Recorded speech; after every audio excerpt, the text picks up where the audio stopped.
Let's see importing the data. If we have to import the data from Excel sheet, we can use the pd.read.excel path, the file where it is, and that's next argument we are going to pass is sheet name equal to whatever the sheet name in that Excel sheet is. We have to pass it here, and I'll be able to see the data frame, which is WB data I have imported. Next thing, there's something called head function, which is going to return us the first 5 values. Inside it, you can pass the 10 or 20 or how many values you want also. Okay, this is going to give you the list of all the values. Then there is something called something that I try to use is .t. Now in this data frame, the output of this data frame, there is a problem that I have to click and scroll like this. Can you see me scrolling it? Yeah. So I have to do that, and I don't like to do that normally. So what I do is I do the T. What it does is it just transposes the data frame's head. So now all the columns which were here, okay, it has been converted into this list from up to down, country name, date, and these things. Okay, so country name, date, and railway transit million data.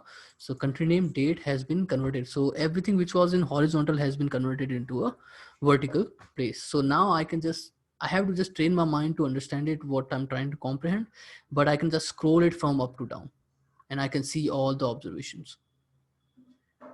Okay, so this is how we can ease our use of how to look at the data frame. Next, we will see importing the CSV files. Mostly 90% of the time, the files that we are going to work with are going to be CSV files when we are working with Python or using the pandas. So I'm importing the file titanic.train.csv file. If I execute it, I'm going to see that, okay, what is the type of this file, which is a Titanic. What is the type of Titanic? It's a pandas core data frame. Okay, so I have created a data frame using the train.csv file using pd.readcsv.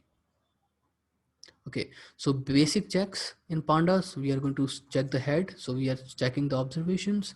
We are going to see all the variables have been imported correctly. The index is visible here.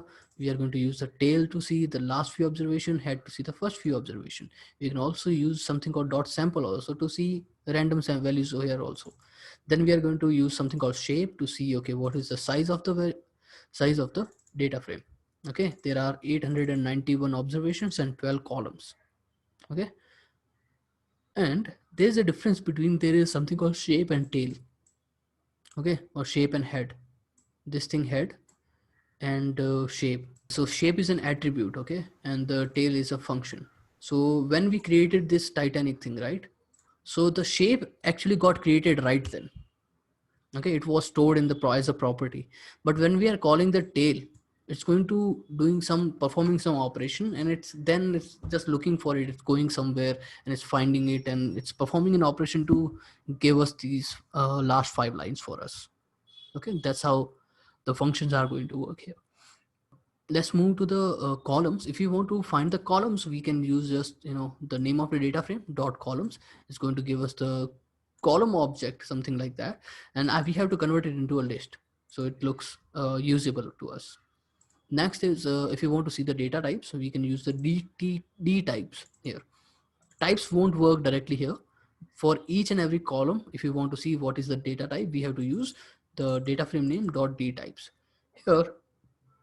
And we can also use something called info also. It's going to give us more detail about the D type and if there are any null values also. Okay, so it gives us null values. For example, here in the age, there are few values which are null values, which means that these values are missing. They're supposed to be 891, there are 714. And for the cabin value also, cabin column also, we have 204. It was supposed to be 891. So it means that there are a couple of values which are missing.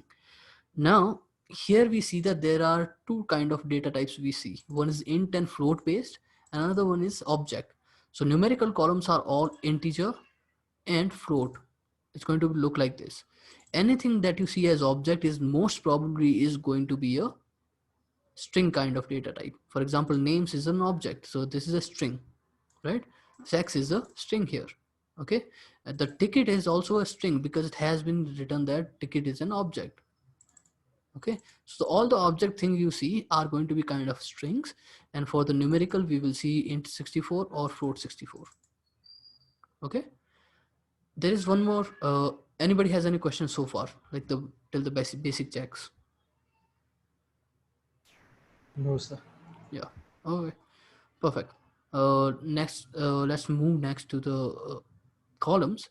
So when we have numeric columns, we can just use a function called describe. It's going to give us the count, mean, standard deviation, minimum, 25th percentile, 50th percentile, and 75th percentile, and a maximum value of that particular column. So it's going to take all the columns which were int or float automatically. It's going to leave all the object columns, and on those it's going to perform some operation. It's going to return us this kind of table which will have the count in the passenger id, count of the survived, count of the pre-class, count of the age, count of and fare also.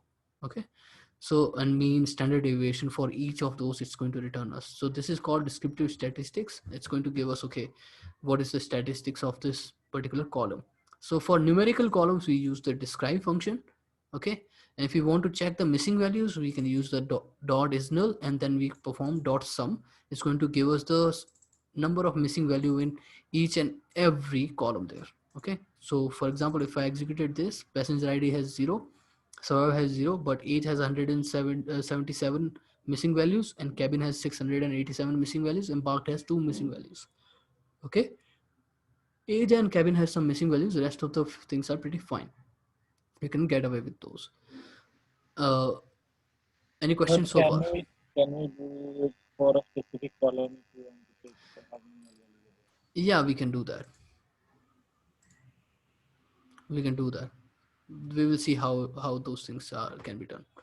Uh, so it's called Panda series. For example, this operation was being performed on the whole data frame. Now, what if we want to access just one column?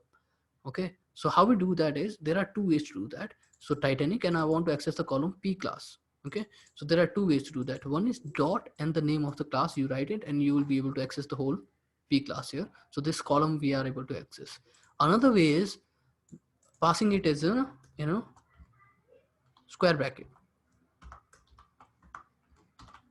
Okay, so both the things actually work similar, exactly the same, but I try to prefer this version. Okay, why? Because what will happen in sometimes is, for example, your column name is something like this, p space class. Okay, in that situation this is going to break. Why? Because there's a space here and it's not going to work for us. Okay, so in those situations what we want is something like this. It's pretty robust. We have the square bracket, and inside it we pass the column name. Okay, and if you want to see what is the type of the p class, it's a series. So as we explained, all the columns are series, and the data frame is the stack of all the series combined together. Okay, so if you want to check the null values in a particular column, we can exactly do that. We use the data frame, we call the column, and then we check the is null, and then we do the sum. It's going to give us all the missing values in one single column. That's what your question was, right? And then we have something called value counts. So far this described was for numerical values, and we wanted to explore how the variable distribution is. But for the for the categorical columns, we cannot do that. For that, we can only think that we can do is something called value counts. So for that, I'm going to take the data frame, the one column of it, and I'm going to use the value underscore counts and then parentheses to count all the values here. There are male and there are female. 577 over male and 314 females were present on the Titanic.